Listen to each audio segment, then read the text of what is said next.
Yo, welcome back to another episode of the Evergreen podcast. I appreciate everybody that's watching right now. But before you do anything else, make sure you hit that subscribe button and hit that like button. Before you do anything else, I'm going to say it one more time. Hit that subscribe and like button and share it. Appreciate y'all for being back on the Evergreen podcast. Dante, what's up, man? You good, baby? What's good, baby? How you been doing, big back? Will, you good, baby? Man, you know I'm locked and loaded, ready to roll, man. Let's get it. Well, that's good, man. Well, look, today we have a privilege of having, in my opinion, one of the best safeties to ever come through LSU, also known as DBU. He held the historic number 18 jersey. He from Franklinton, Louisiana. Don't get it twisted. Franklinton, Louisiana. His biceps is as big as all of our heads combined together. And that's none other than Brandon B.T. Taylor. B, what's up, baby? Can you hear me? I think he muted.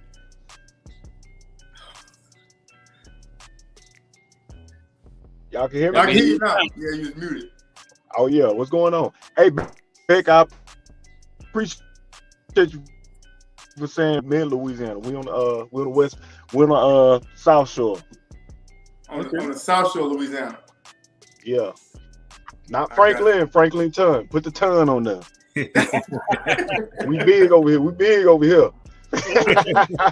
I did put the Franklin time, make sure, because look, I used to call it Franklin all the time. I used to get it confused until I think I said it. Somebody's from Franklinton. I said Franklin one time, and the way they looked at me, it looked like they want to chop my head off. So from that point on, I said, you know what, I'm gonna get it straight. I'm gonna put the ton at the end of Franklin. So man, we're glad to have you on the show, man. Glad to be here. Perfect. Well, B man, we're gonna jump right into it.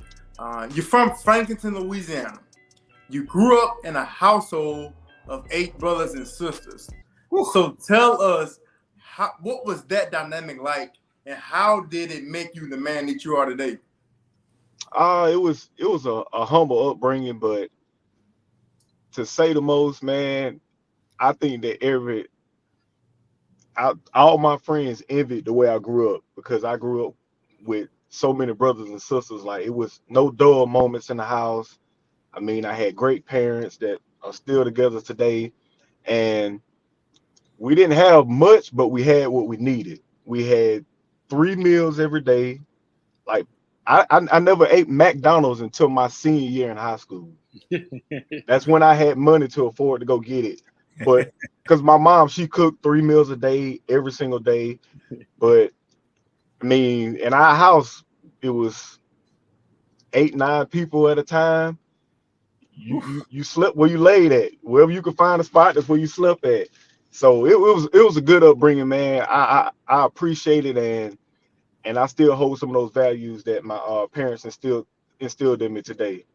So what you got? 7? You got 7 brothers and a sister? No, I got 3 brothers and 5 sisters, and I'm a twin. I got a twin sister. You got a twin sister. And how competitive was the situation in the household, man? Like park ball sports and just playing around the yard and stuff. Oh, it was gladiator school. It was gladiator school. Yeah. When it came to sports, you would have thought we was in San Quentin prison, bro, like Pelican Bay or something like that, because it was everybody competed against everybody. And like, in order for us to play little league football, like my dad, like we had a big ass van. Yeah, we had a van. So we would get a mile out. Once we got a mile out from the house, he'll throw it in neutral. All the boys, my twin sister, hey, y'all get out. Let's go.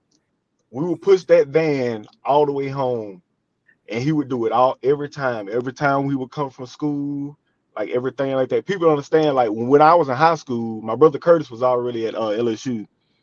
Like, we big hunters in our family.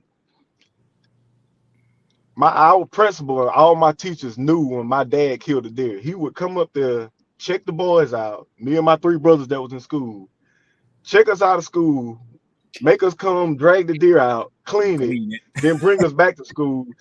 It was some crazy stuff, but you got to know my dad to understand it. And there it do, like he real militant, but he a good man. He a good dude. So where you fall in the order? Like you the oldest, you in the middle, youngest? Where I you at? know. I'm number 8 or 9. My sister, my twin sister, she was born 2 minutes before me, so I'm number 8 or 9. Gotcha. So you on the younger side. So you had to scrap for everything, man. Oh yeah, I got the good little hand-me-downs, man. all the older ones, they got vehicles and all this. I had to go work for mine. Now, Brandon, coming from a small town like Franklinton, make sure I get it right, Franklinton. You know a lot of people, and you meet, and everybody knows everyone. It's a small community. Obviously, in 2007, you were highly recruited. You were one of the best players in the state of Louisiana and one of the top recruits in the country. How did you manage and handle that success being in such a small community? Because even when you're in a big atmosphere, right, and you're successful, everybody wants a piece of you. But now when you're in a small community and you're in close proximity to everyone, how did you handle that success at your time in high school? It all just goes down to watching my brother go through it, like how he handled it. Like, you got to think he was the first player from our high school to be recruited to LSU since, I think, the Chinese Bandits. Like, the punter that was on the Chinese Bandits team, he was from Franklinton. He came from Franklin High School, and that's since the 80s. So it was a big deal. And then it goes back to having the parents that I had, and the people in my town, where I'm from, they appreciated it, and they were proud of us, but they also knew that not to try and knock us off course, and to know that we was on a mission. And that all goes back to my parents and the way we was brought up. Like, it was basically a no limitation to discipline in our community where I grew up. Everybody could whoop everybody kid. And then when you get home, your parents gonna get you for the second time. It was just how we policed our community, and that's how we were brought up. Like, you was always on the straight and narrow. Like, if you got in trouble growing up where I was from, like, you just wanted it. You wanted that. You wanted problems in your life. And I think that just helped me to handle that success. And it was just, I enjoyed the ride. I enjoyed the process. I think that's why it was so easy for me. Yeah. Who was a coach in high school out there in Franklinton that put you in position the most to help your teammates first and foremost, but also for you to excel on the football field and beyond? And man, it was, I just can't name one because it was a collective bargain of them. Like, a lot of my coaches that coached me growing up, my dad coached them. Oh, wow. So it's like they knew the expectation, and I'm telling you, bro, it's like so close knit. It's crazy. Like, and my dad coached me all the way up until I got to high school. Like, he coached me all the way through middle school. So my high school coaches knew the standard, but everyone wanted Coach Jeremy Gilder. A lot of people don't know LSU was the only school that offered me to play DB. Everybody else wanted to play running back.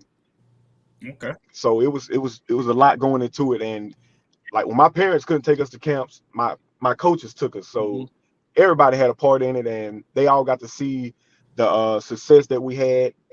I brought a lot of my coaches and my friends on my recruiting visits and invited them to games while I played. I couldn't get them to NFL games. They wanted me to play for plane tickets and get game tickets, and they didn't understand. When you get game tickets in the NFL, they take that out your check. That's about $250 a ticket. Like, nah, cuz I can't do that. Not in San Diego, no. Right. Oh, so it sounds like you, instead of being a detriment from being in a small community, it sounded like it actually insulated you from a lot of the foolishness, because everybody knew everybody, and they were like, like you said, like none of the big homies was gonna let the little homies slip up and get busted over with nothing. So it sounds like it was an asset more than a lot more than a liability to you. Oh yeah, them small communities, man. Everybody messy now, and everybody your cousins. So it's gonna get back to mom and dad. Like, it was times where I did something not too far away from the house, but before I can get to the house, it was already there. And I was just like, yeah, just it ain't worth it. So you just gotta walk a straight narrow line.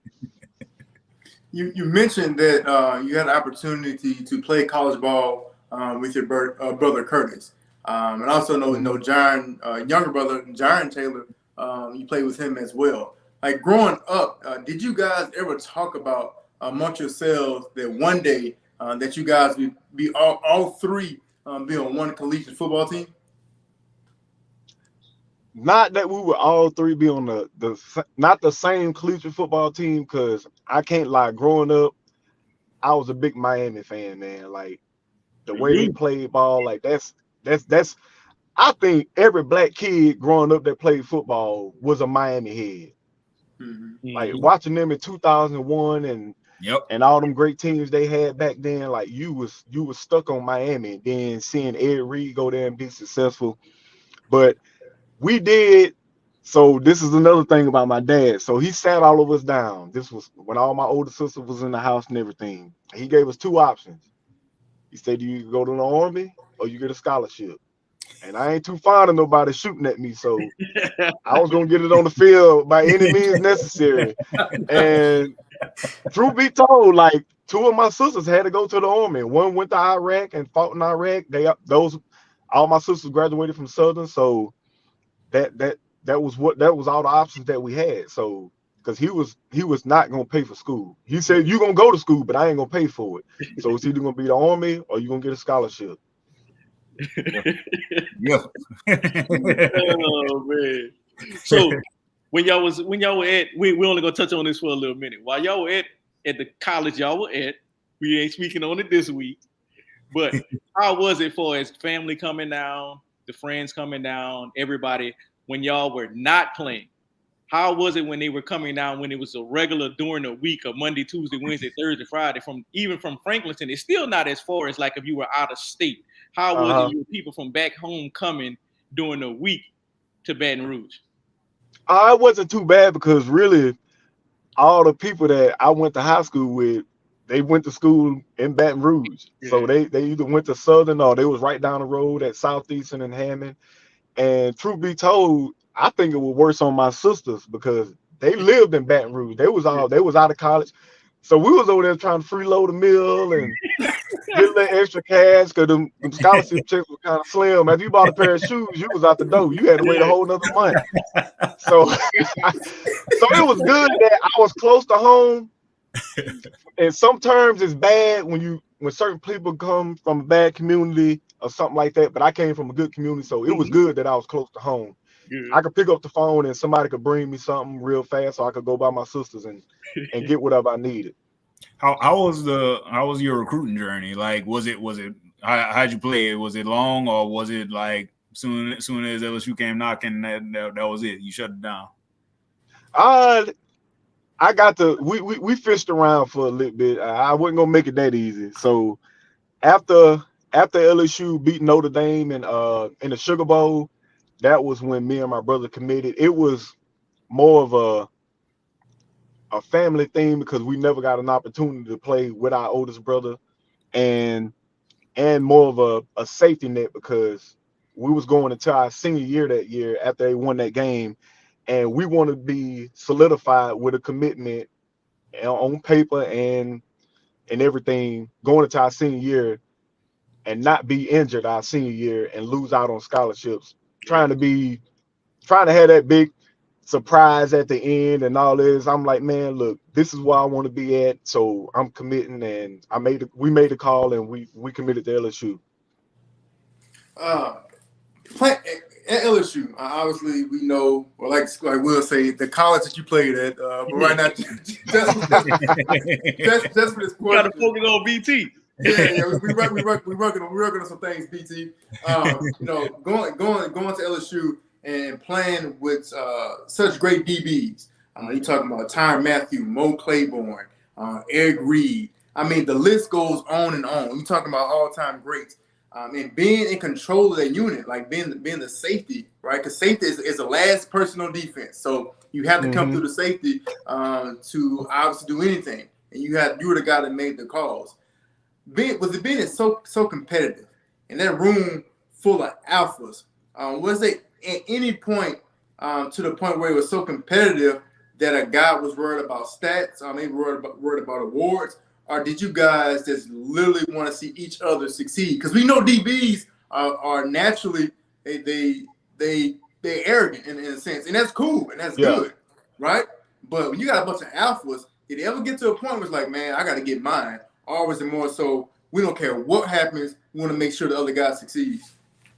I could say with the starters, not so much, and with the nickels and dimes that rotated in, like Ron Brooks and a couple other guys that rotated in, it wasn't that much. But if you were a younger player and you hadn't earned your stripes, it was no, coach. Well, like I think after we left, Corey Raymond, he was a big fan of, which he was only there my freshman year, and then he left, and then he came back after I left once Coach Ron Cooper left.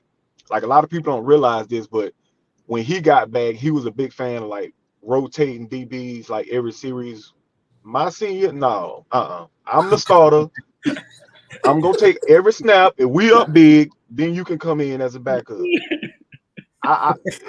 And that's how it was. I can say that's the only like selfish thing that happened in that room. But we earned the right to go out there and make plays and be the guys that's the starters, and the backups. Okay, you just got to wait your turn, because we all waited our turn.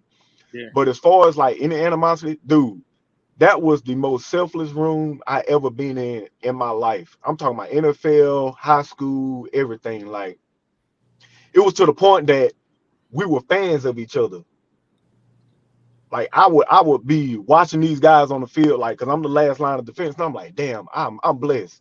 Because you got to understand, like, the guys I played with, I played beside Chad Jones. I played on the field with Danny McCray, Harry Coleman. I had Patrick Peterson on one side. I had Mo Claiborne on one side one year. I had Ron Brooks at nickel. I had Tyron Matthew at dime, all on the field. It was like, how can I complain and have a selfish moment when I'm blessed to have these guys around me, period? Mm-hmm. If I check up and miss a coverage, and at least I know one of them gonna make up for me. So it's like, man, we all wanted to succeed, and it was a magical thing, because not many rooms are like that. You got your guys that just want to be outlandish and stylish and all that, but it was a collective room with us, and we all understood that, because we all knew at any point in given time, if we did fight each other or get pissed off, like, somebody would get knocked out going to the hospital. The way we played, that's the way we were as men. We were aggressive, and we kind of had some resentment against our head coach, so we played pissed off because of the way we practiced during the week. Yeah. So talking about head coach, let's switch to defensive coordinator, man. Your defensive coordinator actually offered me my first scholarship out of high school, John Chavis, man. I'm a big John Chavis fan, man. I love Chief. Bro, that's give me a good man, story, to man. To this day, I swear to God, if Coach Chavis told me to run into a wall, I know I can't do it. But I'm damn sure gonna try, or I'm gonna go to the hospital to try. Man, that's the best. That's one of the best human beings walking this God given earth. I promise you, bro. That man there. And you got to think, before he came there, this man was winning SEC championships in the 90s. Yeah. This man is solidified. And the thing about it is, man, he remember everybody he come in contact with as far as a player, and he keep in contact with him, man. He just a good dude, man. Yeah, man. Yeah, man. A lot of people don't know that. They don't, bro. And I hate the way it happened at LSU with him, but he was smart, because you never, as a defensive coordinator, any coach, you don't lock yourself into a contract that's tied to a head coach's contract. That you signing, that's like signing your rights over giving somebody power of attorney. No, yeah. So we know a big part of college football is the preparation, right? So camp, man. Like what's a story that you can share? That's out of camp, that is something that y'all did to get through, get y'all through camp, man, to try to get away from the day's work, Man, just the crazy part about it is, man, it's just people don't understand how hard we worked during them training camps, and it was to a point where they were working us so hard that the training room staff would be into it with the coaches, and the training room staff would be into it with the weight room, with the conditioning, with the strength and conditioning coaches, because everybody was like, no, you can't practice them this hard. Like it was to a point where it, and I truly believe is that if your training staff and your weight room and your strength and conditioning coaches don't like each other, you don't have a good team.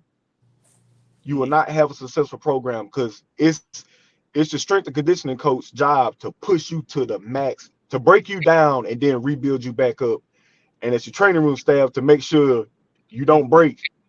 And it's a thin line, and it's a thin line between that with the coaching staff and how hard you practice. I can remember practices where Jack Marucci would come on the field and be like, Coach Miles, it's entirely too hot out here. He was like, what you mean? I'm not hot. But Jack Marucci was like, you don't have pads on, you're not the one out here practicing hitting each other. He was like, if I'm good, they good. And it was rough, man. But it built character and it built a callus, and we was a tough program. But the side effect of that is a lot of guys that went into the NFL that played with Coach Miles, that played for Coach Miles, they were banged up, they were beat up, and their careers were cut short because of all that brutal work that we put in. Right. What happened in 2011 against the championship game against Alabama? So Barry, I still haven't watched I still haven't watched a play from that game to this day. I just can't watch it, but I can promise you, we practiced harder before that national championship game than we did before we played Oregon. That was training camp. It was. Now you remember when we played Georgia Tech, how we was practicing, bro. It was bad. Like this was like 10 times worse, and it was to the point where the game plan that we was going in with on the offensive side, it completely changed the week before the game.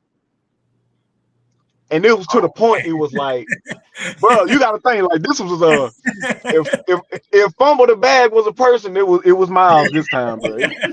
Because okay, Derek, like let's all think about this. If it didn't work, the defense you had in 2011, if it didn't work on them, it wasn't gonna work on Bama defense. No, it wouldn't. You could plug it, you could take 4 guys from LSU defense, put them on Bama defense, take them same 4 guys you taking off Bama defense, put them on LSU defense, you got the same damn product.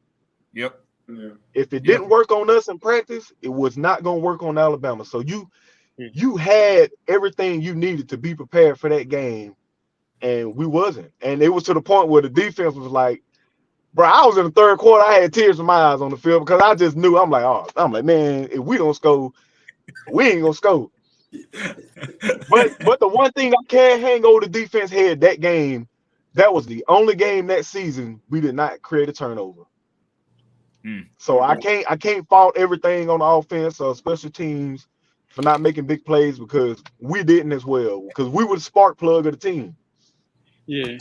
Transitioning off from college to NFL, that 2012 NFL draft, Mark Barron, Harrison Barnes, Tavon, I don't even know his last name, and a bunch of other also rans. I call that draft the worst safety draft in the NFL history.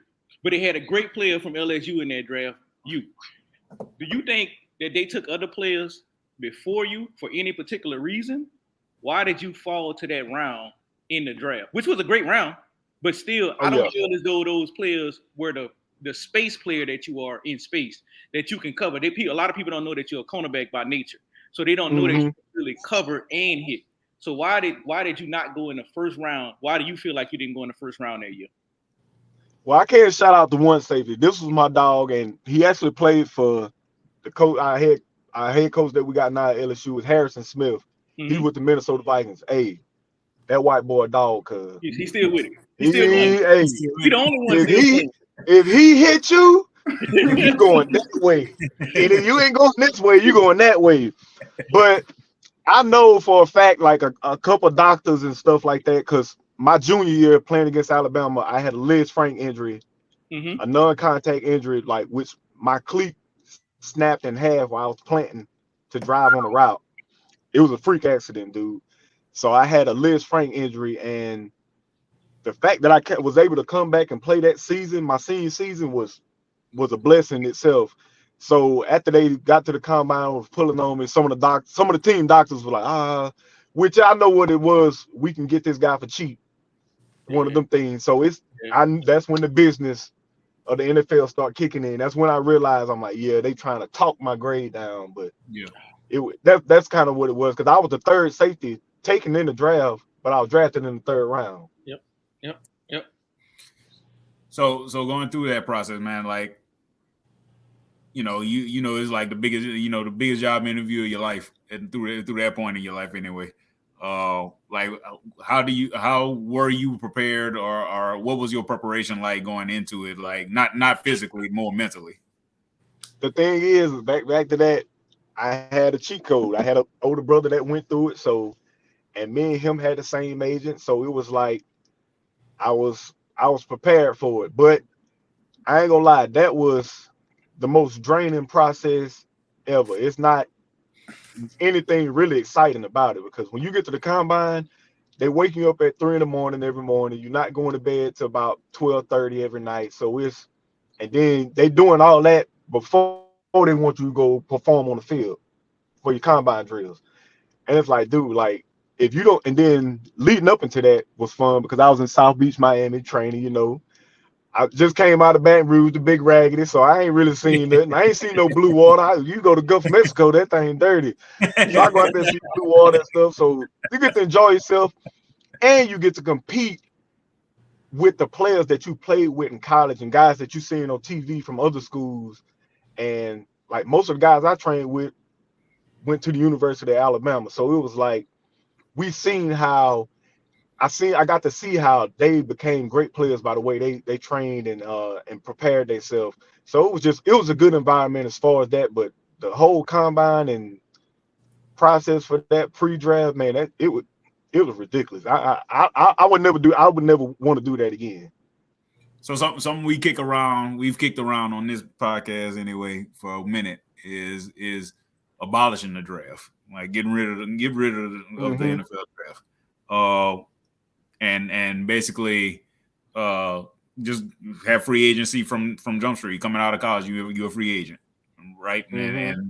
And you can interview with teams and have those, and as long as those teams still have a salary cap and all, so they can only still get so many players, but you can negotiate coming straight out of college. You know, where would you think? Do you think that rookies still need to go through that process and to get drafted, or would you rather see something change on that level?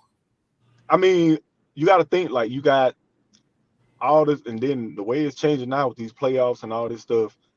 Then you got Senior Bowl games, and then you got combine, then you got your pro day. Now, I would say you could do away with the combine and just do pro days and then do draft, because you still getting that, but it's a home base. They where they at, they where they're from, they where they're comfortable with, and guys that don't have high grades as far as draft grades still get to participate and put on a display for teams. Right. But the combine, we can say it is, but it's a lot of money tied into that thing there. Yeah, it's a TV product. Oh yes, indeed. Yeah. All right. So like after you go to combine, Brandon, and obviously draft weekend comes and you get your name called in the third round and you get drafted by the San Diego Chargers.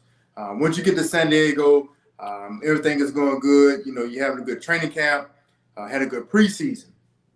Okay, and then finally, early in the season, you finally get a chance to start, be the starting safety for the San Diego Chargers. It's probably every kid's dream. You know, a lot of times kids, you know, you want to play professionally, you want to go to the NFL, but to actually start for an NFL team, especially as a rookie, is a big deal. Mm-hmm. So you're out there, you're starting safety. The first play of the game, you tear your ACL on defense. When you tear your ACL at that moment, just tell everybody like your thought process of when it happened. at that particular moment. So it's like, I guess it's a two-part question. When you tore your ACL, what was your thought process at that moment? And then after it was over with, how did you overcome that? Because it's one of those injuries, as an ACL, you think you can recover from it. But in your instance, it was one of the situations where it was a little bit more difficult to recover. So now I can remember exact play, yard line, time of day, temperature, everything. First person I seen when I looked up was damn Tim Tebow. We were playing the New York Jets. It was there was in a bunt set, and I was coming down. I knew it was a toss play, and lo and behold, I seen DeBrickashaw Ferguson pulling. And if you know DeBrickashaw Ferguson, this is a huge man, and he ran a 4.7 as a left tackle. So he was pulling. I was coming to take on the block, and my cleat got caught in the turf. And when I felt it lock up, and he hit me, you would thought a shotgun went off the sound it made. Like it was like an explosion. I just felt my knee just boom, and it instantly swole up. And I knew, I'm like, yeah. I said, this ain't good. So once we get in the locker room, with the training staff, Mr. James, which you know all these guys, Derry, because you was in San Diego, they was letting me know, they were like, Brandon, you probably got a ACL. But once I went and got my MRIs and X-rays, it was MCL, ACL, and I chipped my kneecap. So my thought process was, I went straight to my phone and I started watching videos of Adrian Peterson, because I'm a visual guy, so I gotta see and hear things to like really process it. And I'm like, okay, if he can do it, I can do it. If he can do it, I can do it. And then just having the family that I have, and just learning from the veterans, like even the veterans, like Antonio Gates came in the locker room. He was like, Brandon, okay, do this, and this. Go get your first opinion. Go get your second opinion. You can go to this doctor down in Destin, which was Dr. Andrews. He was like, never get a surgery with the team doctor, because the owners can go in there and tell the doctor what to fix and what not to fix. And they be like, oh, we probably plan on releasing him 2 years from now. So just fix that and leave that there, because they paying for it either way. If you go to a doctor that's not a team doctor, that's outsourced, they still got to pay him. So he gonna go fix everything, because he won't. It's his reputation on the line. He don't want to get sued, and he get more money. But the team doctor, he getting paid regardless. So man, they can tell him what to fix and what not to fix. Man. That's wild. Oh yeah. And then the doctor we had then was Dr. Child. He was a straight up alcoholic. He had 10 lawsuits pending with the Baltimore Ravens. Man, this man left.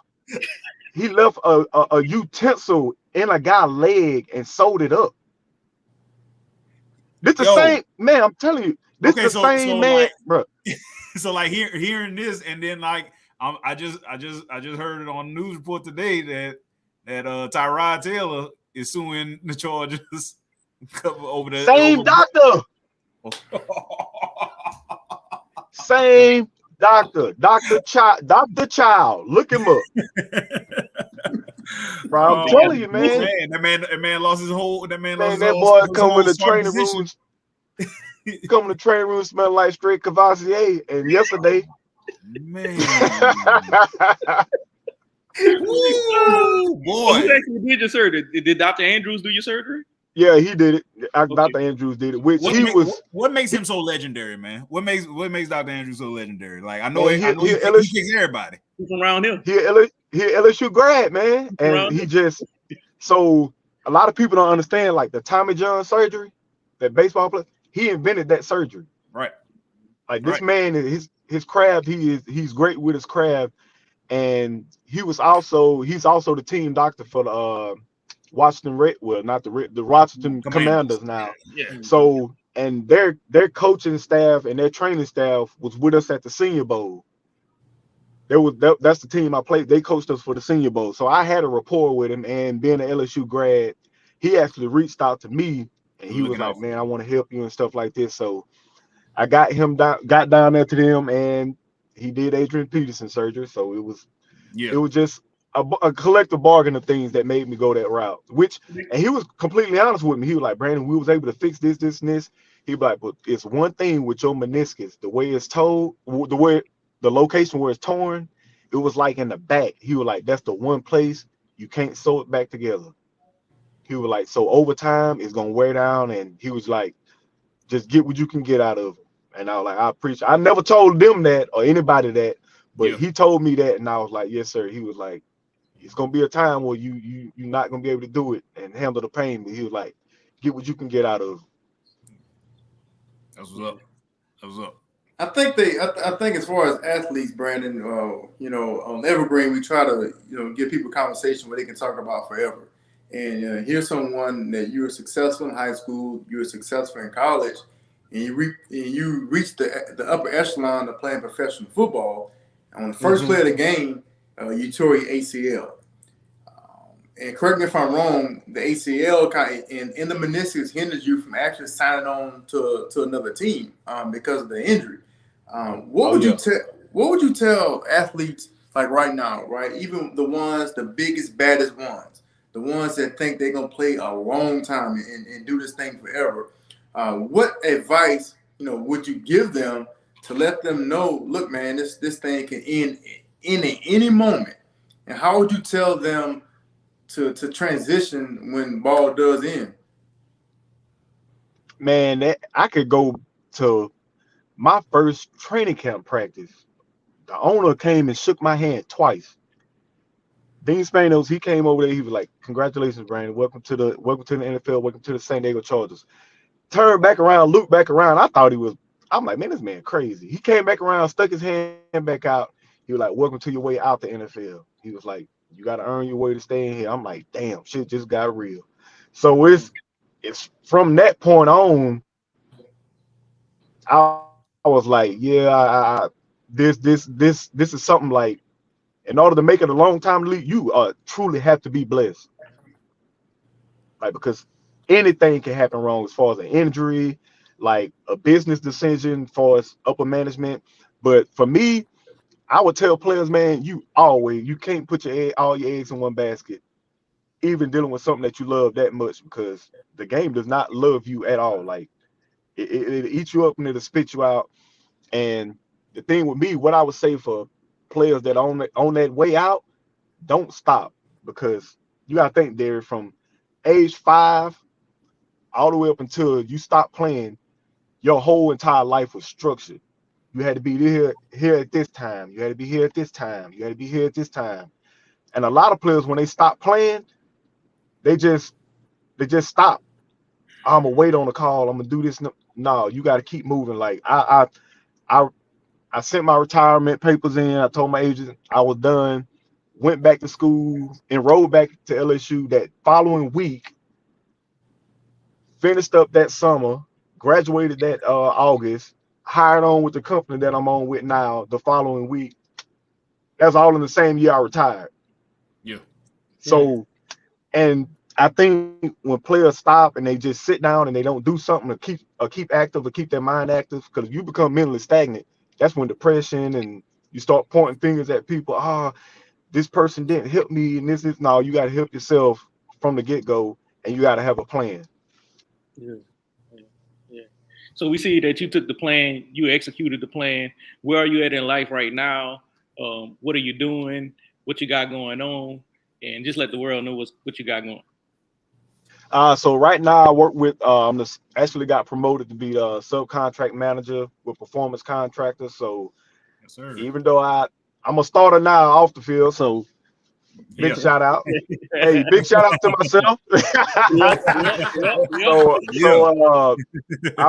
I've just been grinding to get promoted every year. So I'm making a great living. I'm in Houston right now. I'm in Houston during the week, and I'm in Baton Rouge on the weekends doing a pregame, postgame radio show. Mm-hmm. And it's just, I didn't miss a beat, dude. It's just, the way you apply yourself on the field, it'll work its way out the field. Like if I was a bad teammate, I truly think that I wouldn't be in the situation now that I am and have the opportunities that I have. Yeah. So you saying, so how in what ways does that manifest itself? Like how you were competitive as a child, you know, competitive in high school, competitive in college, competitive, of course, in the NFL. Like where does that manifest itself for you professionally, where you can be like, you know, you might not notice it in the moment, but you could look back and be like, well, dang, that was just like, you know, back in training camp, or that was just like in high school. You know what I'm saying? Like, what are some situations that you faced in professional life that you can compare to some of the stuff that you used to go through on the field? I can give you a couple pointers. So having that competitive nature to compete, I do that. I apply that same thing off the field in work, in a work environment. Like I'm high strung. Once I'm locked in, I'm locked in. Like I don't let too much distract me. And also people understand, like, you never stop studying once you get out of school. Like to this day, like I'm reading contracts and trying to figure things out and just working to figure things out as far as like working, trying to figure out what coverage something is, learning the playbook and learning the contract for work. That ties into each other, because you got to have laser focus, and you got to prepare like for meetings. Same thing in the NFL, you got to prepare for meetings. It's just everything ties into itself. You just got to make it fit you as a person, taking stuff that you learn from the football field and applying it to real life. Perfect, man. Well, Brandon, I think the insight that you gave and insight that you shared is tremendous, and I think people can definitely take a hold of the things that you said tonight and bring it forth. So, man, look, we definitely appreciate you being on tonight. I told you we weren't gonna keep it long. I know you're busy man. I know money is always calling, so we didn't want to keep you too long. Boy, look, hey, them dollars be running for me, because hey, that's one thing I can run after, some money now. Look, I can't run on the field, but I can run after some money. We appreciate it, man. We definitely appreciate it. Even when you was a youngster, I always look up to you, the way you carry yourself, the way you work, and tell Big Faye to wear a bigger shirt. All right, bro. I'm gonna tell Big Faye to stop eating them hot dogs, but bro, Faye will eat 5 hot dogs and then just be belching up there, and I'm like, dude, come on, man, what are you doing, bro? Faye is nasty. Bro, he a good dude. He just different. You got to know him to love him, man. He just I don't know. He got the NBA young boy haircut going on, huh? Yeah, shout out Big Faye, man. Look, on behalf of myself, Dante, Will, and Brandon, and the Evergreen podcast, we appreciate you guys for tuning in tonight. Remember now, go subscribe, like, and share. Until next time, peace. Appreciate it, fellas.